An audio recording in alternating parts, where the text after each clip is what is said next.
Hello, my name's Emma Weaver and I am the CEO and founder of Mental Wealth International, an organisation that I established just over 2 years ago.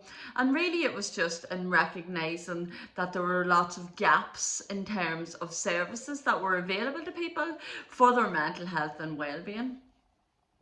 I worked over 23 years in the mental health sector, mainly in recovery services across one of our trusts. And if you were sitting in front of me, that potentially means that you had become very unwell and you've probably had to jump through a lot of hoops to get that far to be sitting in front of me. So I kind of knew very early on, just through observations and different pieces of knowledge as to what was available in the area, that there was a lot that needed to be done. Now, the term mental health, I suppose, can be used for a lot of different conditions, mental health issues, people who are depressed, and then as well some reactive mental health and well-being issues in terms of if something happened in your life that maybe brought about trauma.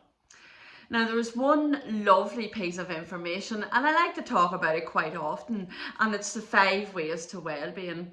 And it's where we talk about it. If you're able to implement these things in your life on a daily basis, and if not daily, but quite regularly, it really can improve your well-being. It's actually been shown to do that. And another reason why I like to talk about it is because I try to do it myself. So it's about implementing the 5 ways of well-being. One of them is connect. We are social beings. We need to be connecting with other people. And the day and age that it is in, I suppose, at the minute, connect can mean this: talking into a screen, lifting the phone, going out and meeting people, whatever it is that we need to do to maintain our connection with people. And that's surely something that we've learned in the past couple of years.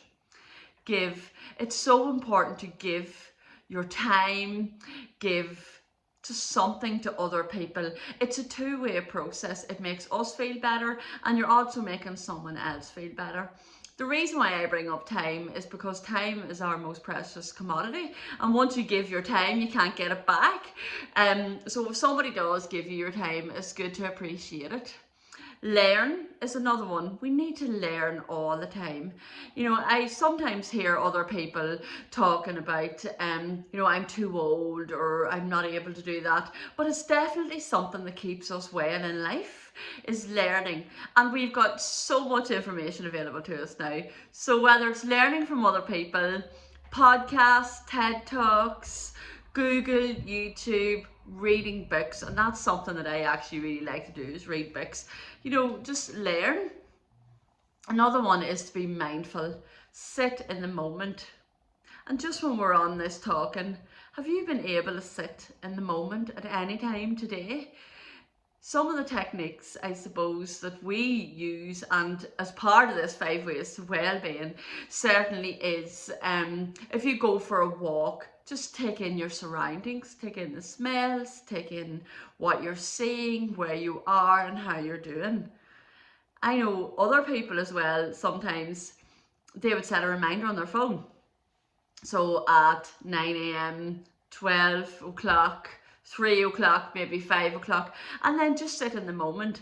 And a lovely thing to do there as well is to maybe attach an affirmation.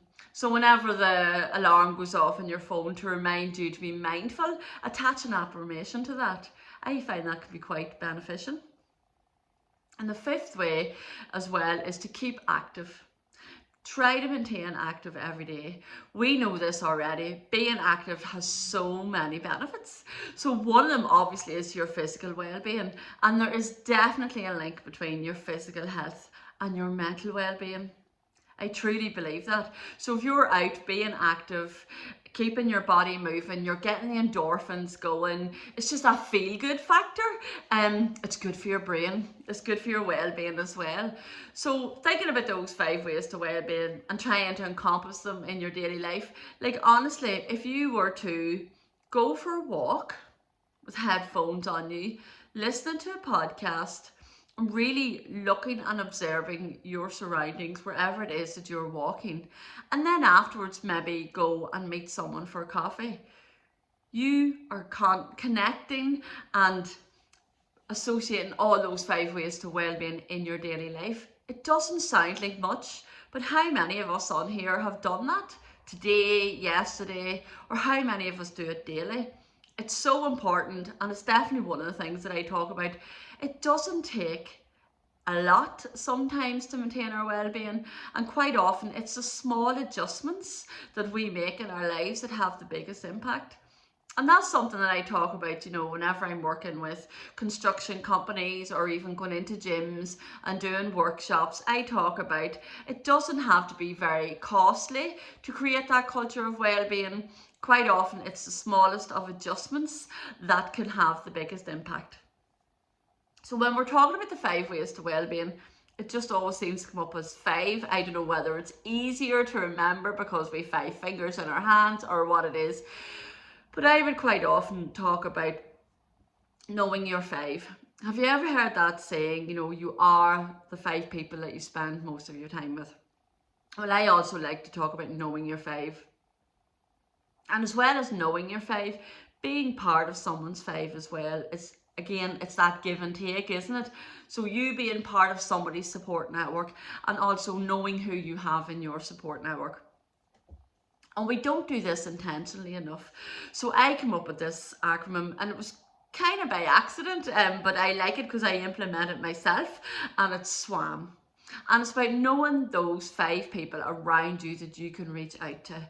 So the S is for spiritually. So whatever angle you're coming at, or whatever your belief is, in terms of spirituality, knowing someone around you that gets that and supports it. Maybe it's a group. It doesn't necessarily have to be one person, but knowing where you can go to get that need met within you, whatever it is. It's so broad, it's so open, but it's important to be able to fulfill that need within ourselves.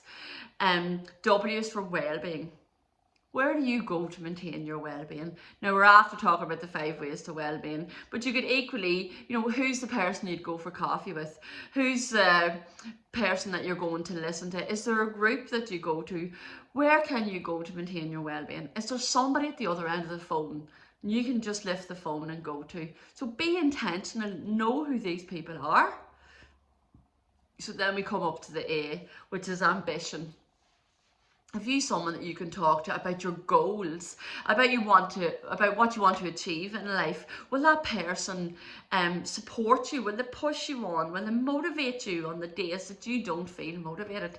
These are so important in life, that we're able to connect with these people that hold our vision, support us, and even if they don't even know what we're talking about, that there's somebody there that we have that we're able to be our cheerleader. So accountability. So when I say SWAM, I don't spell it in the normal way. It's SWAAM. So accountability. We all need to be accountable, or else we probably never get a big pile of stuff done.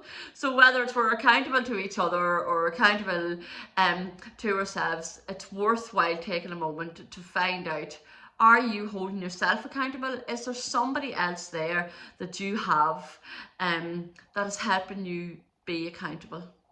It does no harm. It's like a check-in. Have you done this, that, or the other?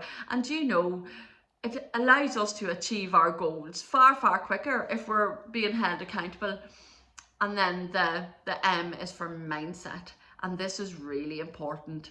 When you're striving to achieve mental wealth, as I like to call it, mindset is important. So again, your affirmations, your quotes, the people that you're around with, are the positive people, and not everybody's fit. So somebody might find somebody really positive and enjoy their company, and they just may not be your fit. So as part of mental health and well-being, I encourage everybody to know your 5. Intentionally surround yourself with the right people to achieve what you need to in life and maintain your well-being. Knowing who you have is so important, because on those days, if you do hit a wall, or when you hit a wall, being able to eradicate those thoughts and feelings and allow yourself to grow within it. So my message is to maintain your mental health and your well-being. Please, the 5 ways to well-being are an amazing, easy way to implement well-being strategies into your life. And also, just to up your game, really strive for mental wealth. Know your 5. Who have you got around you that can support you? The right people around you can prevent you from becoming quite unwell, or when incidents do happen in your life, that you have the right people around you that stops the trauma or those feelings from really taking over. Take time out for you every day. It's so important. Consistency is key with well-being. I meditate. I do my gratitude journal. I do my 5-5-5, so that's my breath work. That's online. So find ways to maintain your well-being. And quite often, it may mean getting up 20 minutes, half an hour earlier than everybody else in the house. But try it. It works. It sets you up for the day.